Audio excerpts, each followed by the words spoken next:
Welcome to this casual race from Sim Racing Malta. Today, a special race in collaboration with Praga Cars. Joshua Jones is with us today also to commentate, obviously, this race. Joshua, welcome as usual.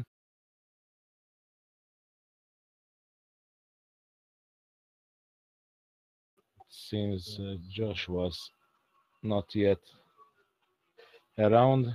Yeah, I'm here. I just clicked the wrong button. Okay, so hello everyone, and welcome to the Praga R1 Sim Racing Malta Casual Race, officially partnered with Praga today. So certainly a very high caliber event from a legendary circuit as well. The Praga R1 pumping out around about 390 horsepower from a Renault inline 4. It is a beautiful car to control and a beautiful car to look at as well.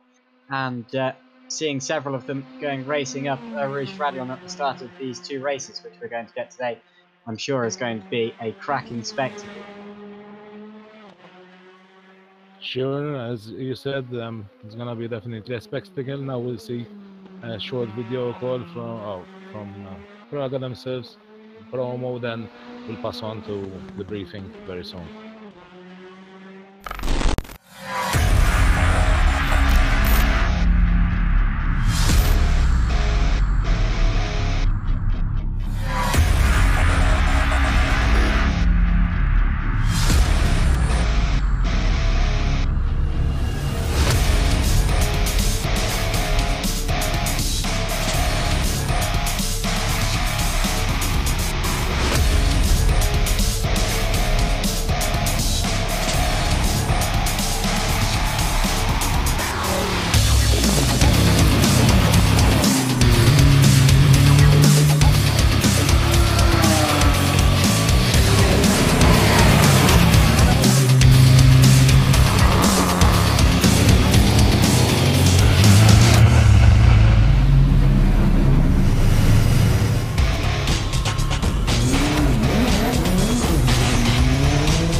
Gigabit Internet issa f'Malta. Gawdi mill-Giga Power biss mal-Melita Flexi.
Hello, welcome everybody for this race today, special race from Praga, official race.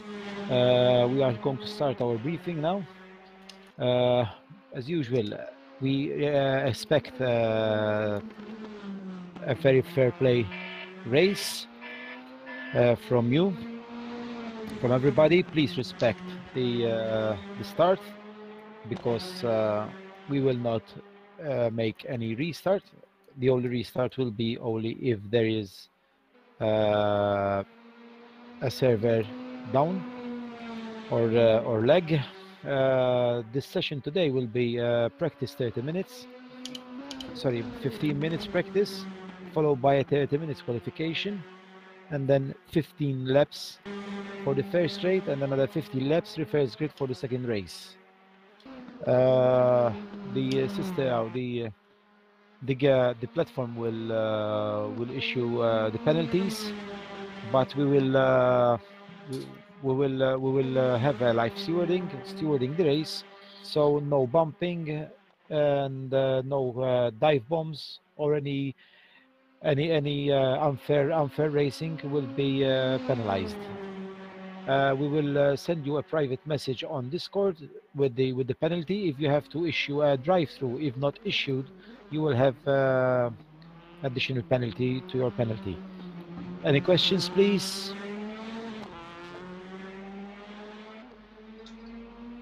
Seems no. Have a nice race. Thank you. Thank you. Thank you.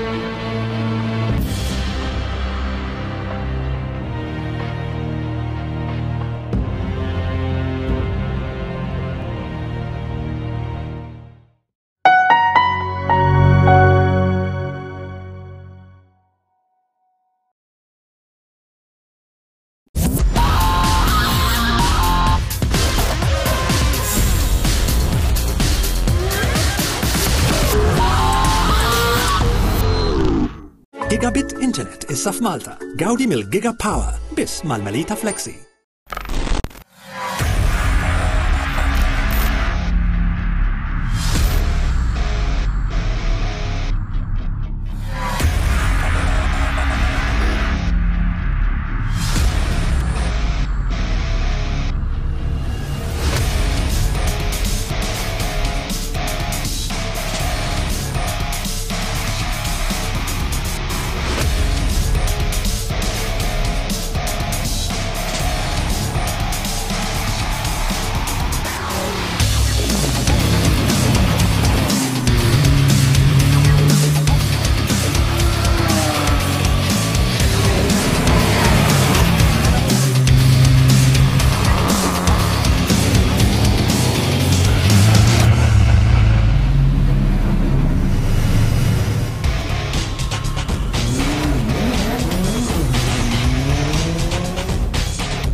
So welcome. We'll be going live with the practice session in approximately 3 minutes. In the meantime, as well said before, today we have a special race and a collaboration also with the Praga cars themselves. casual race from Sim Racing Malta. We'll have also merchandise for the top 3 drivers of today, given to us by Praga Cars themselves. Apart from that, I would like also to say that this coming weekend, Sim Racing Malta will be present for a LAN event in collaboration with Quickfire, which is the second Nova Series event in Eden Arena in Parcheville. We'll be there Friday, Saturday, and Sunday, where we're gonna have a sprint challenge over the weekend. Later on today, we'll be publishing the details of the track and the car that we'll be using for this sprint challenge that is gonna happen this coming weekend. All those that would like to join us and have a go, they are welcome to do so. We're gonna have a qualification session Friday evening, all day Saturday, and then we're gonna have the finals on Sunday. We're gonna have also special gifts there given to us by various of our sponsors, and it will be definitely fun. Also, following the success of the last Nova Series we were present at last year, we had like 75 drivers. So we're gonna go live with the practice session in 1 minute for this Praga event today. So, Joshua's ready, yeah? Yeah, we have 9 drivers on the server at the minute who have taken this Praga R1 car around the Spa-Francorchamps track so far. And as you say, we're just preparing for the first practice session, which has actually just started. So we have a 15-minute practice session starting now before the qualifying for the race. And there's going to be 2 races, the first of which they will start in the order they qualify. And for the second race, we will have a fully reversed grid. So wherever they finish in race 1, the order will be reversed for race 2. And that should really, really shake up the order. Always provides an interesting spectacle. But as I've already said, the word spectacle has been used before in this race weekend, because these Praga R1 cars, they are very, very pretty. And they drive beautifully as well. I mean, absolutely flat as they go through the Eau Rouge Raidillon complex, the most famous section of corners in possibly all of motor racing.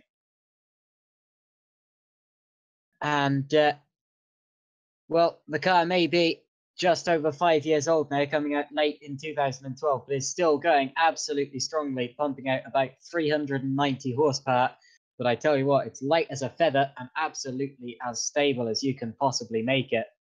Raced mainly in the Dutch Supercar Championship with notable drivers such as Tom Onslow-Cole and their official test driver, of course, who is Danny van Dongen. And now we have 9 of the top Sim Racing Malta drivers, well, 10 now, 10 of the top Sim Racing Malta drivers who have this car in their hands today and are taking it around the track so far. I see many names to look out for here. Bernard Vella, he's won a race with us in the past. He won the AMG, or no, the GT3 rather, casual race that we did near the end of 2017. Richard Shaver, he's a front runner in the Porsche Championship that Sim Racing Malta also runs, which is officially sponsored by Porsche. So this officially partnered with Praga. The main series officially partnered with Porsche. Josh Martin, he is a Thrustmaster representative, and he's currently sitting in his Praga R1 in the pits. He, of course, won the Lotus 98T casual race quite well. That was a really good performance from him in the Lotus 98T when we took that around the Silverstone National Circuit. All of the footage from that can be found on both YouTube and Facebook. Just search up Sim Racing Malta on either, will be the first result. We are currently working on a small technical problem with one of our PCs, but obviously the practice is still on. Unfortunately, we just cannot air it live straight away. All right, so we're not live now. Okay. Yes, we're still live. Oh, it's still live. Yeah. All right. We're just having arranging a small technical problem on our Assetto Corsa PC. That's all. Okay, so I gather that you can hear this and not see it. So for a brief amount of time, it might well be a radio broadcast. But I've done radio broadcasts in the past, so I'll take it from here. Anyway, Bernard Vella, quick first sector. Fastest of anyone so far in this brief session. Yeah, go ahead. We're okay. We're online now, so people can actually see. Fantastic. The live stream of the cars.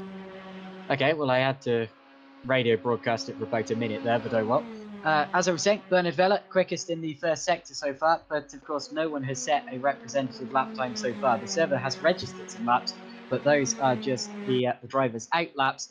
Now we are properly going for it, and it'll be interesting to see what the first couple of laps are like, and what sort of times we should be looking at in these conditions with this car at this circuit. It's a very, very long circuit, so they should be quite lengthy lap times from what you're used to.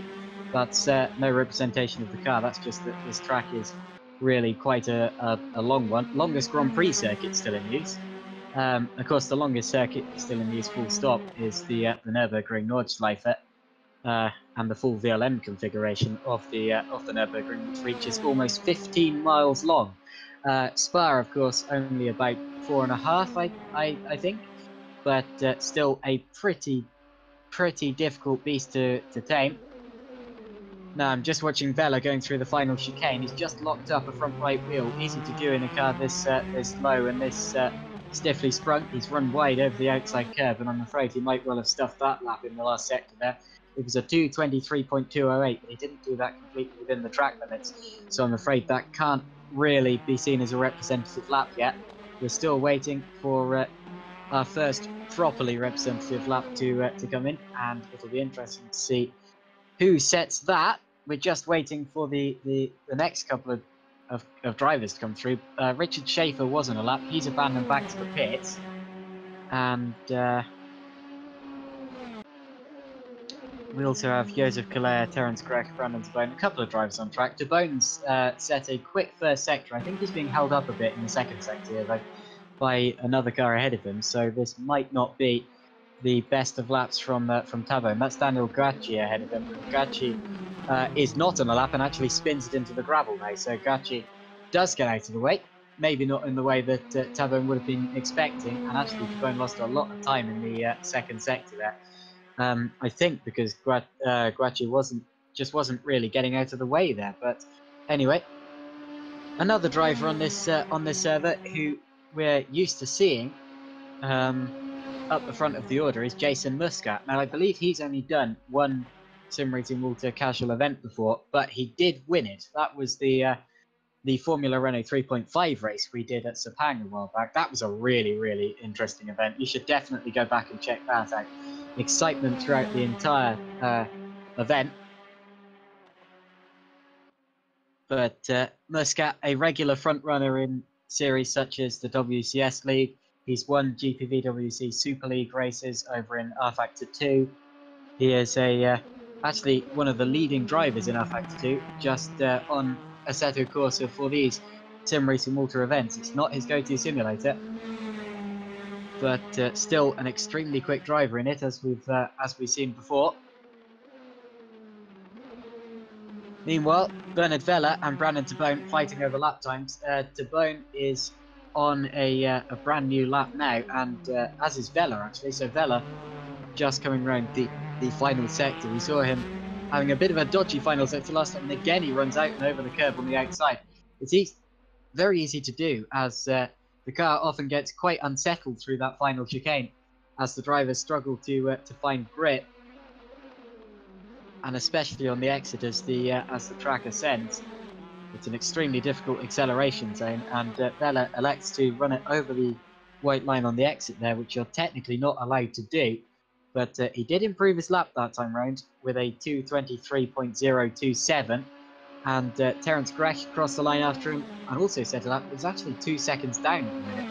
Now, on a track as long as Spa, you can lose a lot of time, especially if your setup isn't quite with your opponents. So, well, obviously, Grech not quite up to speed yet. But then again, if he kept it within the lines and Vela didn't quite at the final corner, then Greg has technically gone first in this session, although Greg abandons this lap now, so he's not going any quicker on this one. We have about 7 minutes remaining now in the practice session, just under that. And still not really many quick lap times yet. I'm sure that we're about to see some quicker ones. I'm pretty sure that there's a lot more time to be gained. In fact, Brandon Tabone looks to be going for pole here, or for P1 anyway. It's not quite pole yet, but he's locked up going into the final chicane. Does he keep it within the lines on the exit? Yes, he does. And I think this is still going to be quicker from Brandon Tabone, and that puts him to the top of the order. So our first proper lap comes in from Brandon Tabone. I think it's proper anyway, with a personal best and session best third sector. That puts him to the top of the order with a 2:22.769. Which is about as quick as a GT3 car. So these cars obviously proving their worth so far. Omar Barber is on his first lap. He's just coming through the third sector now, going through the frighteningly quick Blanchimont sector with 2 apexes. The first is completely flat. The second, does he keep it flat? No, I didn't quite hear his engine tone there, but I think that might well have been flat. These cars have a lot of aerodynamic downforce, so through there, the cars are very, very quick. Looks to be very easy to lock up the front right going into the final chicane. I've seen about 3 or 4 drivers doing that so far, but Barbara comes out to the final corner now. What's his first lap? It puts him up to 4th, so behind Terence Gray. Just ahead of Jason Muscat, who I still believe is yet to set a competitive lap. And that means that Terence Grech, well, Omar Barbara puts in his first competitive lap there. Richard Schaefer's on a quick one through the final sector now. Relatively quick anyway. It certainly seems to be faster than Grech, so I reckon this is going to put him into the top 3, so long as he can hold it together in the third sector. Richard Schaefer in that very nice Dutch orange liveried Praga, going through the Blanchimont sector, and I believe indeed that was flat out, throttle flat to the floor. Does he lock it up? Does he lock up the front right? No, yes he does, and he cuts the corner as the car very nearly spins inwards, and that was a really scary situation for Richard Schaefer, but he's got away with it, and the laps put him 3rd with a session best third sector, but that session best third sector was probably aided by cutting the final corner, or the penultimate corner. So I'm afraid that doesn't look like it's going to stick. Meanwhile, Bernard Vella goes fastest of anyone in the first sector, although has just run it out and over the curb through Speaker's Corner, and I don't think this lap is going to be allowed to count as a result. It certainly wouldn't be if it was qualifying. But Vella looks to be improving his time anyway, whether by hook or by crook. He's just going through the campus section. That's Fania and Piff Puff, the 2 corner names. Fania the right-hander, Piff Puff the left-hander, who runs it out and over the curb at Piff Puff. There's Curver Paul Frere, again over the curb. He's not really staying within the lines on this lap. That's his 3rd cut that I've witnessed. And then out through Stavelot and up towards Blanchimont. And it was a fastest sector of anyone in both the first and second sectors, but as we've been seeing, he hasn't been keeping it inside the lines in the second sector. So if this was a qualifying lap, this wouldn't count from Bernard Vella. But anyway, he's going to improve on his lap anyway. I think he might have just cut that penultimate corner. Yeah, and the final one. So I think that's about 5 cuts on that lap from Bernard Vella. He needs to stop doing that, because although actually he didn't just go faster, so I think that lap was discounted, and quite rightly too, and he's cut it again on the extra turn 1. He needs to stop doing that in time for qualifying, because you need to set your qualifying lap within the lines. Josh Martin puts in his fastest lap. That's 4th position for Josh Martin, the Scottish driver who won the Lotus 98T casual race, trying out a very, very different style of car. Of course, the 98T, manual shifting, more mechanical grip than aerodynamic grip. This Praga, sequential shifting and more aerodynamic grip than mechanical grip. And if Martin can pull off a good result here, he'll prove himself to be an extremely versatile driver. He also runs an Assetto Corsa Formula 1 league, and that's a modern Formula 1 league, as in 2018. So obviously Martin is, well, he does drive a lot of machinery, but we'll be able to see today if he truly is really consistent and versatile in whatever car he drives. Of course, he is a representative from Thrustmaster, so the wheel manufacturer, and looks to be going up on his lap again now. He's just gone through the first. Well, he's gone through the first sector a while ago. The second sector is the longest sector on the track, being over a minute long, with the third sector only just over half a minute long. So the sector's not quite evenly matched on this circuit. He runs it out and over the curb. There isn't much time remaining in practice now. Oh, he spun it. He spun it at Curve of Paul Frere there at Stavelot. Around he went, and he teleports back to the pits. So that's that for that run. What about Keith Camilleri? He's actually just gone on to his first lap, but I don't think he's going to have time to complete it. Because from what I remember of Assetto Corsa, if the practice time ticks to 0, it goes straight into qualifying. Bernard Veller just put in a quicker lap. That put him to first place with a personal best Sector 3 and a session best Sector 3. It was a 2:22.004, so a good lap from Bernard. Although, I believe that was the lap we saw him going wide at Turn 1. So,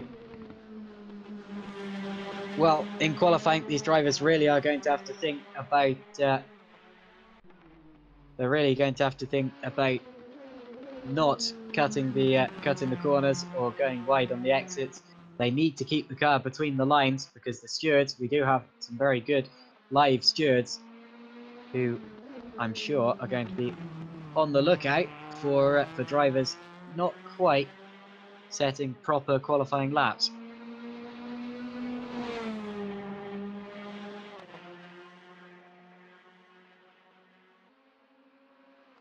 Just waiting now. The practice time has ticked to 0, and now we are just waiting for the session to properly finish before we can go into the 30-minute qualifying session, double the length of official practice, even though the drivers have been practicing pretty much all week. And,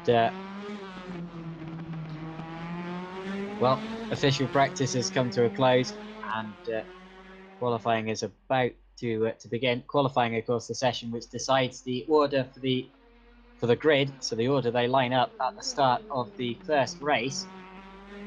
So the driver with the quickest lap in qualifying will start at the front.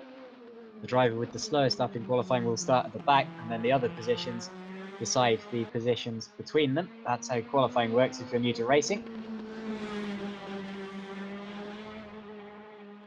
It seems someone joined the server with a pseudonym name, so looks as if they're going to be leaving and coming back. I believe that was well, that would have been Denis Hashenko. So Denis Hashenko seems to be here, although not quite in properly yet, so we just have to wait for him to rejoin, and that will bring our driver total up to, I think, 11. So a decently sized grid, but with cars like these, I'm sure it'll be great. Even if the grid size is really rather small. I should remind you about the DTM race we had a while ago with only 6 drivers, I believe, and that was one of the best races I've ever seen. Utterly incredible. So you don't always need a massive grid size to make a race a proper one, and that is what we have often seen from Sim Racing Malta. So there's a countdown now. Obviously, we have like 2 minutes, 15 seconds left for the official qualifying session to start, and we're gonna go for a short break.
And back we are now. We're gonna start the official qualifying session in 18, 17, 16, 15 seconds for this Praga R1 casual race today from Sim Racing Malta.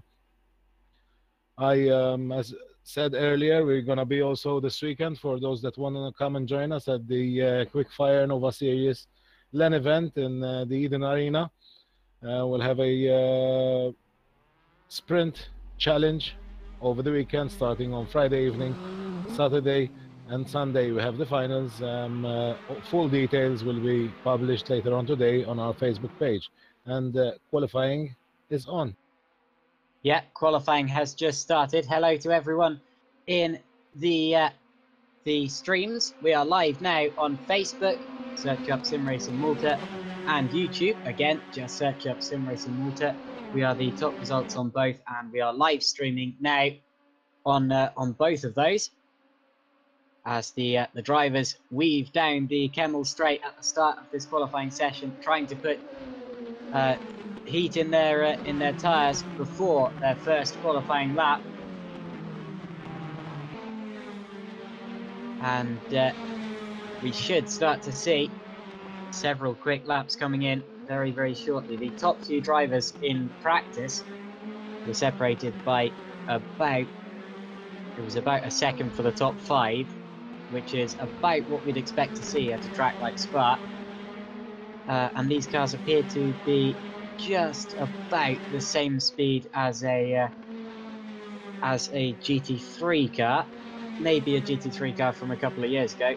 So good, strong speed from these cars we're witnessing today. The Praga R1s, very, very good looking and well handling GT cars. Part GT, part prototype, really. More like track day vehicles, but very, very quick ones, and light as a feather, a supercharged feather, pumping out 390 horsepower of inline 4 Renault power. And our first driver to line up for a lap looks to be Bernard Vella. So Bernard Vella, the winner of the GT3 casual race last year, is hoping to add another casual race win to his tally, and is going to hope to start that off with qualifying. He was fastest in practice, but the legality of his lap I am questioning, but we'll see what he can do in this qualifying session. He just goes on to his first lap now and goes down towards La Source, the turn 1 hairpin, touches the apex. That's what you're supposed to do. Run it out to the outside curb, runs it over. That's good, keeps it within the lines. Now down towards the fastest section of the track, the Rouge Radion Complex, heading up the hill. This is the most famous and some of the quickest section of corners in motor racing. Now we head down the long Kemmel Straight towards Lecomte, the triple cornered chicane, a right, a left, and a right. There he goes. He hits the braking zone very late in this car and has a big twitch and goes onto the grass. So this lap, I think, well, no, he hasn't abandoned it yet, but it's not going to be as quick as it could be from Bernard Vella, as he's had a big twitch through the Lecomte chicane and has touched the grass. Now he heads through the Bruxelles corner, the right-hand hairpin. He still wants to put in this lap because this is going to be his first lap, so it will briefly put him ahead of anyone else. Runs over the AstroTurf on the outside of speakers there. Again, they need to be careful of this. We have live stewards. If they spot drivers taking advantage from running over the white line, those laps won't count. So Bernard Vella might well have just lost his lap there. It's all down to the stewards and also the in-game track limits recognition as well, which can automatically disqualify a driver's lap. Yeah. Yeah, actually, as when it comes to track limits, we're just leaving it obviously to the platform itself to do its work that's supposed to do. Because obviously enough, it's impossible to follow all the cars in each corner, and looking at the track limits for each car with obviously live stewards here. Absolutely, it's very, very difficult to do live. You can do it mainly in realistic racing because of the better sensors, but it is extremely difficult to do in sim racing, and you really do have to just trust the simulator. But yeah, Vela have counted about 3 cuts so far on this lap, so this might not be a legitimate one. We'll see if the game registers it or not as he exits the final corner now. Well, he wasn't actually any quicker anyway. He was actually slower than his out lap on that lap due to the various incidents and slides and things like that. Brandon Tabone sets the first proper lap, followed immediately by Keith Camilleri, who demotes him for the pole. So Camilleri has provisional pole for the minute after that opening lap. Vela was actually the fastest in the first sector of the track, but not quicker in the second or third sectors. Those sectors went to Keith Camilleri. Now we're just waiting for a couple of other drivers to set their first laps as well. What about Terence Grech? He's just coming through Blanchemont, although does run it out and over the curb, over the white line. Now, does he lock it up? Yeah, locks up the front right. We've seen so many drivers doing that. It's so easy to do down into the chicane there. You really need to be careful on the brakes. I don't think any of these drivers are using even low ABS. I don't think they're allowed to. He crosses the line for 4th position, and that's a 2:24.072 compared to our leader, Keith Camilleri's 2:22.165. So a bit of a difference there, but we all know how quick Keith Camilleri is. Who's done some real racing as well, some racing in reality for, well, he's raced in the Italian F4 Championship. He's also done quite a bit of karting, and I think some hill climb racing as well. I think Bernard Vella's been doing some hill climb as well. Actually, Bernard, he's still a very young driver. I think he really wishes to do some hill climbs, because he's a karting driver and he's still 15 years old. As you well said, Keith Camilleri is also a hill climb driver and local champion in Malta in hill climbs. And he's done quite some testing also in Italy with various manufacturers. So there you have it. We have a very high quality of drivers in this server today. Talking of that, Bernard Vella appears to have properly got this lap together so far. He's going about 2 seconds up on his lap so far. This could be provisional pole, but he runs it out and over the curb on the outside, over the white line. He still goes to pole. It's a 2:22.092 with a fastest session sector 2. So a quick lap has come in from Bernard Vella there, one of our real racing drivers, ahead of Keith Camilleri. Probably our most successful real reality racing driver, who is in second place, less than 1/10 of a second behind, and still in short with time to be gained. Terence Grech is going up in the second sector, hoping to get closer to the leaders. He's one of 6 drivers, I think, to have set proper laps, down to Joseph Calais in 6th, but I'm not sure whether Calais' lap was representative or not. But anyway, Grech appears to be improving his lap. He's just coming through the final corner and towards the start-finish line. What is his lap? It does go quicker, but it doesn't move him up a position. He's still behind